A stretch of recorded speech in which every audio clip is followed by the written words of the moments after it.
이날 주신 하나님의 말씀 함께 보시겠습니다. 히브리서 11장 17절로 26절 말씀 통해서 믿음으로 사는 사람들이란 제목으로 함께 은혜를 나누시겠습니다.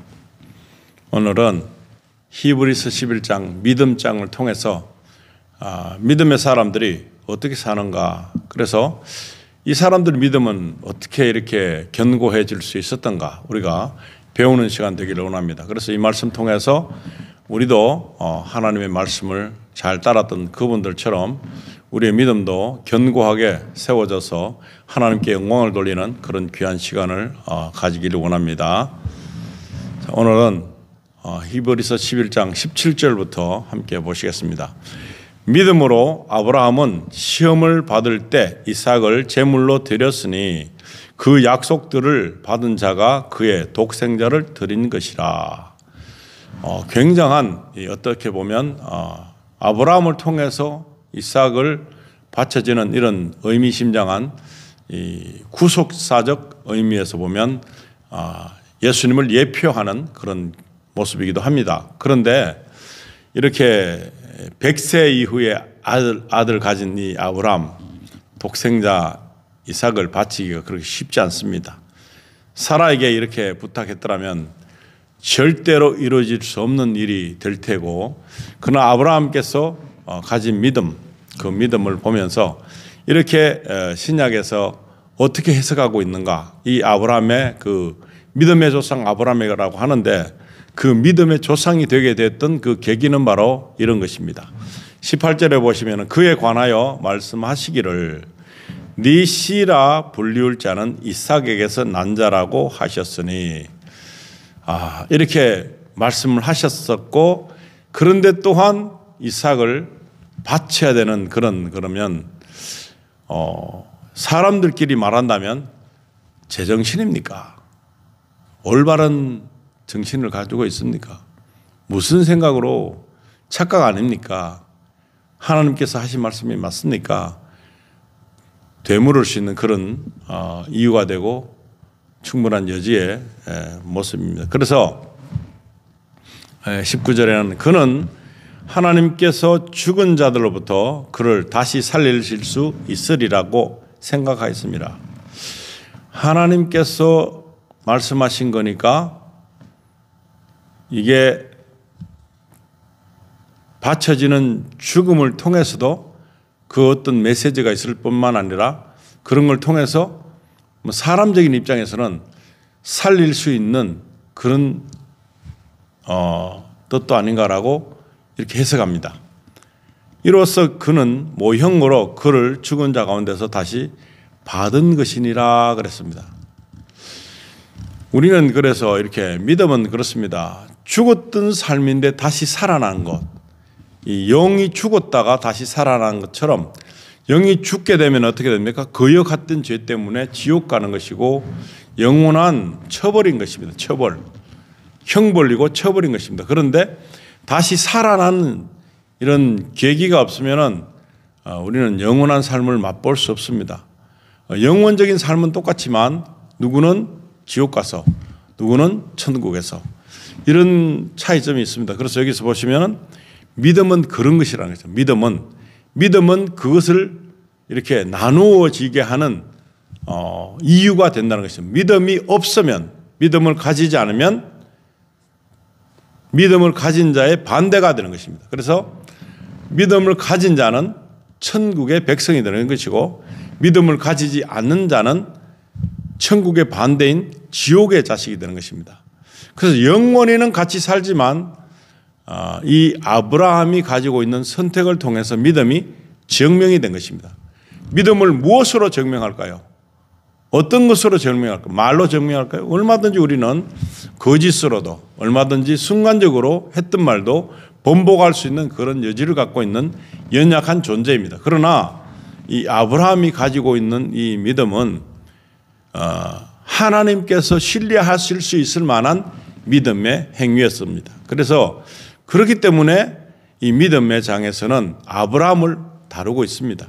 아브라함이 가지고 있던 믿음은 행동할 수 있는 실제 살아있는 믿음이라 할 수 있습니다. 그리고 그것이 설상가상 사람적인 방법인 인간적인 방법에서는 잘못될 수 있는 것이라 할지라도 아브라함의 선택은 하나님께서 하신 말씀과 약속을 믿는 것에서 실행하는 것입니다. 자기 자신이 어떤 것을 만들어서 내 좋은 방법대로 내 유익대로 그렇게 이끌어가는 것이 아니라 하나님께서 하신 명령을 따르는 데 있어서 그 약속함을 믿고 있기 때문에 이삭의 씨로서 그 자손들이 번성케 된다고 약속하셨기 때문에 그 뒤에 다른 계획들로 채워져 있을 것이다. 그런 생각을 하는 것이 이 믿음인 것입니다. 이삭을 통해서 많은 자손들을 만들게 되는 그런 약속을 하셨음에도 불구하고 이삭을 바치라고 하면 무슨 이유가 있겠거니 하는 그런 생각을 한 것이 믿음이란 것입니다. 무슨 것을 타당성이 없는 명령을 했습니다. 그런데 타당성이 없기 때문에 내 생각에 타당성이 없기 때문에 혹시 하나님 제정신으로 하신 말씀입니까? 이렇게 질문할 수도 있었습니다. 그 질문을 버리게 될 수 있는 용기는 이것은 언약이란 약속이란 것입니다. 이걸 버릴 수 없죠. 보통 사람은 내가 가는 방법은 이런 방법이 아니죠. 그런데 하나님께서 하신 방법은 이 방법을 따를 수 있는 여지는 부족합니다. 그러나 사람들이 가지고 있는 그 연약함을 이제는 하나님께서 채워주시기 위해서 그것을 실행에 옮기라고 말씀하시는 거예요. 이 힘든 것입니다. 굉장히 힘든 것이고 부당하다고 느낄 수밖에 없습니다. 그런데 믿음은 부당하다고 생각하는 사람들은 믿음을 가질 수 없습니다. 힘들고 고통이 되는 그리고 말도 안 되는 그리고 잘못될 수도 있는 그런 여지가 많습니다. 그런데 아브라함은 이 말씀을 그 앞에 말씀을 따를 수 있었기 때문에 지금 하시는 말씀을 이행할 수 있는 것입니다. 그 앞에 말씀을 인정하지 않으면 지금 이 명령은 가혹한 것입니다. 그리고 따를 수 없는 부당함이 너무나 크기 때문에 반박할 수 있습니다. 그런데 반박하지 않고 있는 이유는 뭘까요? 자손을 주겠다, 번성케 하겠다, 바다의 모래알과 같은 많은 숫자가 될 것이다, 하늘의 별과 같은 많은 숫자가 될 것이다. 이것을 바탕으로 믿음을 지탱하는 것입니다. 이 지탱할 수 있는 힘이 믿음인 것입니다. 이 지탱할 수 있는 선택이 믿음인 것입니다. 그래서 이 말씀을 다 듣고 그렇거니 할 수 있다. 그냥 우리가 볼 때는 크게 무슨 변동이 없을 것이라고 믿는데 무난하게 가는 거. 그런데 아브라함에게는 무난한 것이 없었습니다. 항상 무난한 거 없었어요.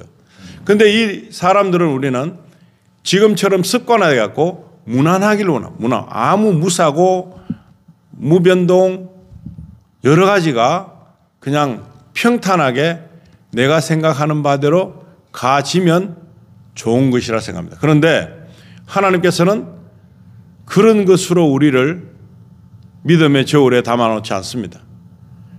이것은 굉장한 모험인 것입니다. 얼마만큼의 믿음이 지탱해주는 그 선택이 그것이 확고한가 아닌가를 알아보시는 그러한 방법으로 이삭을 바치라는 겁니다. 그런데 그 약속을 그 전에 했는 것도 있지만은 왜 이렇게 주었다가 뺏는 거잖아요. 그런 일을 왜 나에게 하느냐 하는 것입니다. 그런데 아브라함은 충분히 그것을 따를 수 있는 것 같은 믿음을 보일 사람이기 때문에 다 아브라함 같지 않았습니다. 모든 사람이 다 아브라함 같았다면 쉬웠겠죠. 선택된다는 것은 바로 모두가 그런 것이 아닌데 이 아브라함은 그럴 수밖에 없는 믿음을 가지고 있다. 지탱력이 굉장히 튼튼하다 하는 것을 보고 있는 것입니다. 우리에게도 이런 무모한 선택을 할 필요가 있는 때가 있습니다. 참으로 힘들죠. 그런데 아브라함이 이렇게 한 것처럼 모본이 돼서 우리도 흉내낼 수 있는 근접한 믿음으로 가게 하기 위한 목적으로 말씀을 기록해서 주신 것입니다. 모든 사람이 다 같이 잘 믿을 수 있으면 이 말씀이 우리에게 주어지지 않아도 됩니다. 왜냐? 우리는 어차피 잘 지킬 수 있기 때문에 우리가 가지는 믿음의 짙은 그 강도가 굉장히 높을 것이면 이 말씀을 주시지 않아도 어떤 예가 없어도 얼마든지 할 수 있기 때문에 괜찮지만 어느 누구보다도 이 아브라함이 이 지통력이 강했다는 것을 말씀해 주시면서 우리가 이것을 인정하고 이걸 보면서 하나님의 계획은 이 말씀에 따라서 아무리 변동성 있는 어려운 부당함이 있다 할지라도 그 원래 하신 말씀에 충실하신 분인 것을 믿는 것입니다. 하나님은 충실하게 이 약속을 이행해 가시는 것입니다. 그런데 우리는 불안해합니다. 못 믿어합니다. 못 믿어하면은 드릴 수가 없죠. 여기 믿음장에 서일 장본인도 못 되죠. 그래서 20절에는 믿음으로 이삭은 장차 있을 일들에 대하여 야곱과 에색에 축복하였고, 참 이 믿음을 계속 개성해 나가는데 그 믿음을 이 지탱하는 그 믿음의 그 영향력을 이 자녀들에게 후손들에게 계속 전가시키고 있는 이 모습이 아름답습니다.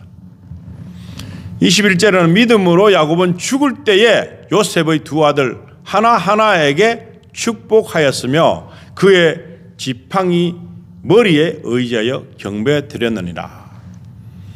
하나님 섬기는 데 있어서 너무너무 그 첫째에 가지고 있는 약속하신 믿음을 완전히 믿고 자기와 그 다음까지도 지속적으로 그 약속의 흐름을 보여주고 있고, 그 약속의 흐름을 통해서 어떠한 일이 그 과정 속에서 자기 당대뿐만 아니고 후대에도 아주 여러 가지로 무너질 수 있는 그런 여지가 있는데도 불구하고 그 약속을 믿음으로 지키고 가는 그런 믿음을 개성하는 것이 이 말씀의 요지가 되는 것입니다. 오늘 11장 믿음의 장에는 바로 이런 것을 통해서 우리를 두고 우리들도 그렇게 믿음의 개성으로 이 믿음이 지탱해지는 것을 우리에게 보여주는 그런 것을 배우라는 것입니다. 22절은 믿음으로 요셉은 임종시에 이스라엘 자손이 떠날 것에 관하여 말하였고 또 자기 유골에 관하여 명하였느니라. 이게 믿음이 없으면 되지 않는 일입니다. 아무것도 아닌 일입니다. 그런데 자기만 살다가 죽는 거로 끝나는 그런 모습의 이 신앙이 아니라 자기가 죽은 이후에도 그 약속을 지키시는 신실하신 하나님 앞에 이 약속을 내 유골이라도 그 약속에 부합한 믿음을 전가시키는 그런 모습이 바로 믿음의 지탱이라는 것입니다. 얼마나 많은 사람들이 변동합니까? 믿음에 대해서 오해하고 그것에 대해서 연약해집니까? 그런데 이 아브라함이 가졌던 그 약속, 받았던 그 믿음이 지속적으로 증가되고 있으면서 몇 대까지 가도 그 믿음을 지키려는 그 엄청난 지탱력이 이 믿음을 믿음되게 하는 것입니다. 이 믿음을 가져야 되는데 나만 잘 믿고 끝나는 게 아니라는 것입니다. 그리고 자녀들에게도 그 자녀에게도 이 증가되는 믿음이 굉장히 크다는 것입니다. 지금은 우리가 혈족인 자녀를 말하고 있지만 영적인 자녀는 내가 전도한 사람들, 내가 예수를 전한 사람들, 그런 많은 사람들도 동일하게 이 법칙 속에서 믿음을 전가할 때에 요셉이 어떻게 자기가 죽은 이후에도 자기가 그 믿음의 그 산재가 되어서 계속해서 가고 있을 수 있는가 하는 것입니다. 이런 놀라운 믿음, 내 그 유골도 약속한 그 약속의 땅에다가 안치하라 하는 것을 말하는 것입니다. 그 후손들이 그렇게 할 수 있기 때문에 그 믿음은 값어치가 있는 것입니다. 놀라운 값어치로 지속적으로 이렇게 가고 있는 이 믿음이 살아 있습니다. 요셉은 죽지만 아브라함도 죽고 이삭도 죽고 야곱도 죽고 요셉도 죽고 다 죽지만 믿음은 아브라함이 가졌던 그때의 믿음처럼 동일하게 이 지탱해 가고 있다는 것입니다. 지금 이 시간부터 예수님 오시는 그날까지 이 믿음이 혈연으로 맺어지지 않는 거라 할지라도 이 믿음이 지속적으로 계속해서 예수님 오시는 그날까지 지탱해 가야 되는 것이 우리들이 보여야 할 믿음이라는 것입니다. 조금 기분 나쁘다고 지탱했던 그 모든 선을 잘라내는 단절하는 그런 어리석음을 나타내면 안 된다는 것입니다. 벌써 몇 대가 됩니까? 굉장히 내려옵니다. 아브라함서부터. 그런데 계속해서 이렇게 지탱하고 있는 이것은 뭘까요? 믿음의 힘이라는 것입니다. 산 믿음, 이것이 산 믿음. 23절에 보시면 믿음으로 모세는 태어났을 때에 출중한 나이로 보였기에 그의 부모가 3개월 동안 숨겼으니 이는 그들이 왕의 명령을 두려워하지 않았기 때문이며 믿음의 지탱력의 힘은 이렇습니다. 두려워하지 않는 것입니다. 이 믿음을 지키기 위해서 불의한 일을 당한다 할지라도 어떤 고난과 어떤 괴롭힘과 이 힘든 이 모든 여정이 있다 할지라도 믿음의 지탱력을 유지한다면 왕이 두렵지 않습니다. 명령이 두렵지 않습니다. 이 믿음을 지키기 위해서 무슨 일이든지 할 수 있는 그러한 믿음의 이 값어치를 가지고 움직이고 있다는 것입니다. 이런 놀라운 일들 통해서 이 믿음장은 위대한 것입니다. 쓰여져 있는 것을 보면 아, 이것은 믿음이구나. 이 믿음의 가치는 지탱력이구나. 그렇게 우리가 배울 수가 있는 것입니다. 24절에 보시면 믿음으로 모세는 장성하여 파라오의 딸의 아들이라 칭함을 거절하고 이 얼마나 신분에 문제가 있잖아요. 엄청난 것인데 그걸 거절하는 것입니다. 왕족 같은 그 모든 신분을 육신의 안락함과 편안함을 버릴 수가 있는 것이에요. 이 지탱력과 이 믿음의 그 어떤 값어치가 이것보다 더 크기 때문에 그래서 그걸 버릴 수 있는 거, 거절할 수 있는 거 그런 힘이 어디서 나오겠습니까? 값어치의 차이가 다르다는 것입니다. 그래서 25절에는 잠시 동안 죄의 낙을 누리는 것보다 오히려 하나님의 백성과 함께 고난받는 것을 택하였고 이렇게 택하기가 쉽지 않습니다. 안락한 것을 추구하는 사람들은 평탄한 것을 추구하는 사람들은 세상의 이목을 주의시하는 사람들은 힘듭니다. 어떻게 버릴 수가 있겠어요? 나만 버린다고 다 버려지는 게 아니잖아요. 많은 연결된 것들이 다 그냥 버려지는 것인데 그것을 그 값을 저렴하게 매기면 버릴 수가 있는 것입니다. 어떤 것을 고가로 여기고 어떤 것을 저가로 여기고 그 차이점에서 믿음은 갈라지는 것입니다. 불신이냐 온전한 믿음을 가지고 있을 수 있느냐 하는 것입니다. 죄의 낙을 누리는 것보다 죄의 낙이 뭡니까? 내가 육신적인 삶을 살면서 안락하고 평탄한 길을 추구했는데 그것을 값어치로 가장 크게 여겼는데 더 값어치 있는 것을 못 보기 때문에 그대로 살고 있으면 그냥 죄의 낙을 누리는 것 되는 것입니다. 그런데 오히려 하나님의 백성과 함께 고난받는 것을 택하였다. 아이고 집 나오면 고생이죠. 그런데 그냥 그 노예 생활이었지만 무슨 그 의식주나 이런 거에 있어서는 큰 문제가 없었기 때문에 이 광야에서도 원망스러운 일을 듣게 된 것은 바로 믿음의 값어치가 저렴화된 것입니다. 저렴화. 그런데 아브라함이 가졌던 그 믿음의 약속의 땅까지 가는 데 있어서 그 값어치는 모든 것을 저렴화시키고 이 믿음의 값어치를 붙잡을 수 있는 그 온전한 가치를 부여받지 못했기 때문에 그 가치를 판단하는 것이 흐렸기 때문에 그들은 다시금 아이고 우리를 광야에서 매장하려고 데려오 나왔나, 그냥 애국에서 종로 사는 게 훨씬 나을 뻔했다, 이런 생각을 하는 거예요. 이 값어치의 차이가 이런 결과를 초래하는 것입니다. 우리의 삶의 값어치가 하나님께로 향하지 않으면 이런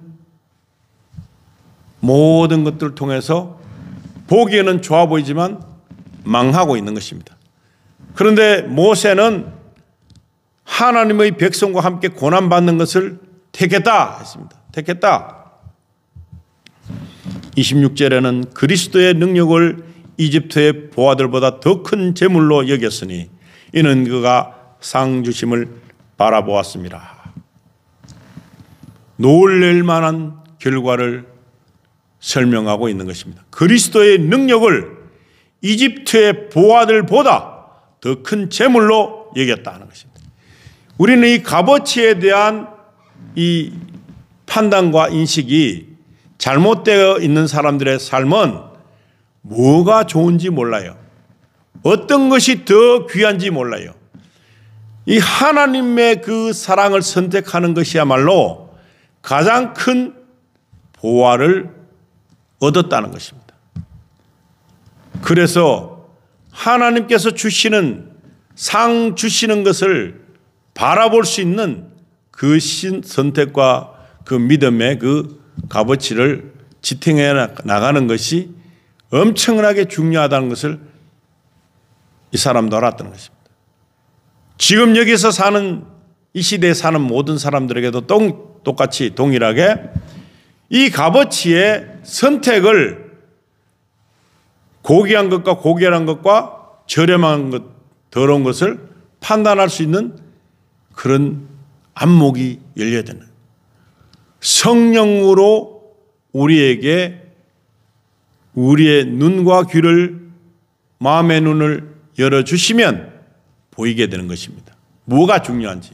그런데 우리 판단으로는 하늘 보화를 볼 수 없습니다. 그렇기 때문에 얼마나 중요한지 모릅니다. 그래서 마지막 절 27절에는 믿음으로 그는 왕의 노여움을 두려워하지 않고 이집트를 떠났으니 이는 그가 보이지 않는 분을 보는 것처럼 견디었기 때문이라. 아멘. 이런 믿음이 있는 자가 리더가 될 수 있고, 이런 믿음을 가진 자가 하나님을 높일 수 있고 경외하고 예배를 드릴 수 있는 것입니다. 바로에게는 뭐라 그랬습니까? 3일 길을 가서 예배하기를 원한다. 하나님을 예배하기를 원한다 그랬습니다. 가장 큰 목적은 어디를 가든지 하나님을 예배하는 것입니다. 예배하는 것이 우리의 삶의 목적이 되어야 되는 것입니다. 무엇을 하든 간에, 무슨 일을 하든 간에, 어떤 상황에 있든 간에, 어떤 처지에 있든지 간에 가장 중요한 것은 살아계신 하나님, 나의 주인이 되신 하나님께 예배하는 삶을 사는 것이 우리가 가지고 있는 것 중에서 가장 보화로운 값어치로 매겨야 되는 것입니다. 이들의 목적은 무엇입니까? 죄에서 벗어나는 것입니다. 그리고 죄에서 벗어나서 자유인이 되면 그 다음에 할 일은 나를 만드신 분 하나님을 높이고 경외하는, 이 약속했던 모든 것들의 그 결과물은 뭡니까? 많은 사람들에게 축복을 해주신다는 것입니다. 축복을 부어주신다는 거예요. 바다의 모래 같은 숫자에게, 하늘의 별들 같은 숫자에게, 그 많은 숫자에게, 그 많은 사람에게 놀라운 축복을 해주신다는 것입니다. 이것이 아브라함에게 주신 하나님이 주신 계획이고 약속이고, 그것을 통해서 이루시고자 하신 목적은 그 많은 사람들이 하나님을 경외롭게 하는 그런 목적이 있다는 것입니다. 그리고 영원한 이 복락을 누릴 수 있는 그런 삶으로 결말을 만들어 가시고자 하는 것이 하나님의 계획이 된다는 것입니다. 그렇기 때문에 이 작은 고난과 고통과 이 모든 삶에 대한 태클 걸리는 것은 여기서 내려오는 믿음을 이루는 데 있어서 크게 무슨 문제가 생길 수 있는 게 아닙니다. 내 믿음을 가지고 지탱해 갔던 그 아브라함과 지금 오늘날의 아브라함 후손들이 쭉 내려가면서 그 믿음을 지탱해 나가면서 값어치를 상승화시켜서 내가 가지고 있는 세상적인 것에 대한 어떤 값어치 저렴한 것을 볼 수 있는 눈, 마음의 눈, 그래서 하나님의 놀라우신 은혜를 발견하는 것이 이 믿음장에서 주는 우리에게 향하신 하나님의 뜻이라는 것입니다. 하나님의 뜻을 이루기 위해서 우리는 살고 있습니다. 그러면서 기쁨이 충만하게 되면서 이랬거나 저랬거나 상관없이 우리는 믿음을 지켰던 그분들과 함께 우리는 믿음을 완성하여서 예수님께서 모든 것을 다 이루신 것을 우리가 누리면서 하나님의 백성으로 기쁨을 세상 만방에 모든 우주 전체에 전하는 것이고 그것을 기뻐하는 삶을 영위하는 것이 우리가 할 수 있는 최고의 일이라는 것입니다. 그래서 믿음으로 사는 사람들을 통해서 보여진 것은 우리도 그 이론 중에 한 명이다. 그 축복받은 복락을 누리는 사람 중에 한 명이다. 어떠한 일이 생긴다 할지라도 이 믿음을 지탱하는 일에 있어서는 우리는 흔들림이 없어야 된다 하는 것입니다. 그래서 말씀을 보면서 이 말씀이 나의 말씀이 되고 그 모래알 중에 한 사람, 별과 같은 많은 그런 수많은 별이지만 그 중에 하나의 별과 같은 사람, 그런 사람이 바로 믿음을 지탱해 나가는 사람이야말로 그 이론이 된다는 것입니다. 그래서 이 믿음을 가지고 믿음으로 사는 사람들과 함께 하나님께 영광 돌리는 저희들 다 되기를 우리 주 예수님 이름으로 축복합니다. 기도하시겠습니다. 살아계시고 지금도 역사하시고 우리와 소통하시고 우리를 통해서 죽은 이들을 살리는 지옥의 문에 막아서서 많은 사람들을 보호하고 천국으로 인도하는 그 일을 위해서 우리를 부르신 줄로 믿습니다. 이 마지막 때에 이 위기감이 있는데 이 믿음의 그 값어치가 정말 중요하다는 것을 깨닫게 하시고 이렇게 믿음을 통해서 하나님께서 하신 약속을 지탱해 가고 그 지탱하는 힘이 믿음의 소중한 값어치의 역할을 한다면 우리 모두가 하나님의 백성으로 아브라함의 후손으로 하나님 앞에 바로 서서 믿음 생활하고 우리가 모든 기쁨 중에 가장 귀한 기쁨을 가지고 하늘의 보화를 가지고 이 땅에 살면서 모든 것을 누리는 그런 귀한 삶을 살 수 있도록 주님 축복해 주시기를 원합니다. 지금 많은 사람들이 고통에 빠져 있으며 어려움에 빠져 있으며 말 못할 고민으로 하나님 앞에 울부짖는 심령들도 있을 것입니다. 그러나 이 믿음 앞에서는 하나님 주신 그 약속 앞에서는 이것은 크게 요동할 일이 아닌 것인 줄로 믿습니다.